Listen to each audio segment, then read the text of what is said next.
Hey, this is Anthony with RevZilla TV, and welcome to our detailed breakdown of the new Avro leather jacket from Dainese. We've seen an Avro textile jacket, we've seen an Avro one-piece suit, we've seen an Avro two-piece suit.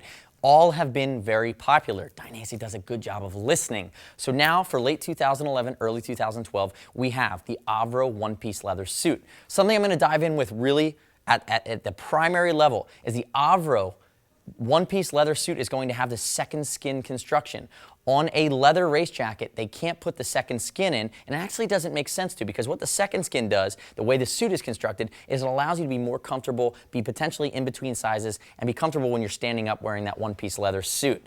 What they've done with the Avro jacket is they've kept the style, but they've gone to a main construction of cowhide, which doesn't really become an issue not having that second skin here on the jacket. If we look at the front, this is a hardcore racing jacket. North of that, it's going to be in that $650 to $750 range. It's really going to play towards the top end of the spectrum of race jackets from Dainese. If we look at it, main cowhide construction, you're going to have a lot of race features. So you have your S1 stretch panels on the inside of the arms as well as on the back, and I'll show them in a second. And what they're going to do is allow you to be different sizes of arm, so it'll keep you comfortable, but it will also flow air, as they are a stretch panel that's going to allow for some ventilation. Looking at the shoulders, which are done in white, a few colors available here. This is our black, white, red. It's an aluminum co-injected hard part. What does that mean? That's very technical. It means you have an aluminum slider built into a composite injected piece of shoulder armor here that's going to be CE on the inside with a piece that's comfortable that goes against your shoulder, but on the outside it's really giving you race grade protection. Moving down the arm, you're going to notice that when I turn him sideways, you'll see it a little bit more clearly. We have soft inserts. In the elbow, we're going to have CE rated elbow as well as forearm armor. You can see a lot of the niceties from a style standpoint. We have the Dainese stitched on logo. We have the Demon logo in really this fluoro orange color, which is I'm actually a big fan of. We saw it first on the red line suit a couple years ago. It's been very popular. We have kind of your fake abs here, Patrick, but we're going to have a couple soft inserts which are perforated on either side. Now the Avro doesn't come in a full perf scheme, so it's going to be basically a non-perf leather that has some perf panels, and you're going to get breathability from your S1. That's something to note, as a lot of the Dainese jackets will come in a perf and a non-perf version. I would consider this kind of a hybrid, but this is the only version of this jacket available. Handwarmer pockets down here. Notice we have a single cuff here at the wrist, and then we're also going to have, and it's also leather backed for added protection, but here's your main wrist closure, YKK zipper, and a single cuff. Patrick, turn to the side for me. So I want to show the shoulder co-injected here. As we go down, you can see the line here. I talked about it, and here's that perf panel. Notice the embossed Dainese logo. Turn backwards for me, Patrick.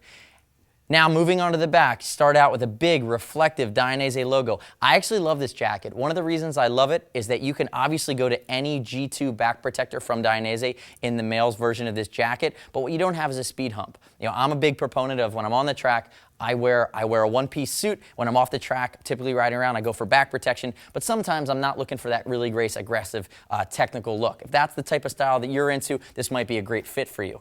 S1 panel, again, for stretch and comfort. Up here along the neck, just give you some more breathability, some more comfort, depending on your riding position.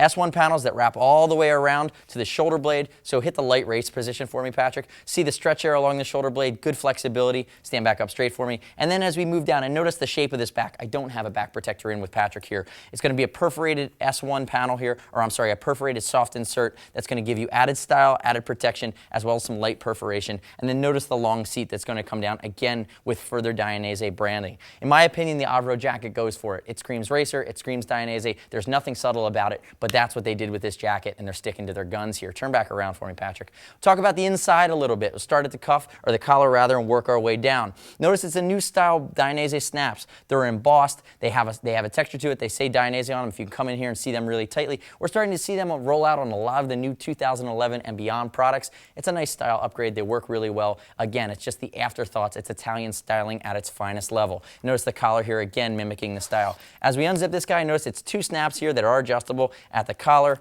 We're going to open this bad boy up. There's going to be a pocket on this side, which is fluoro, and that's for the Dainese thorax protection. And notice you do have a full sleeve thermal liner. So most leather jackets are going to be warm weather only.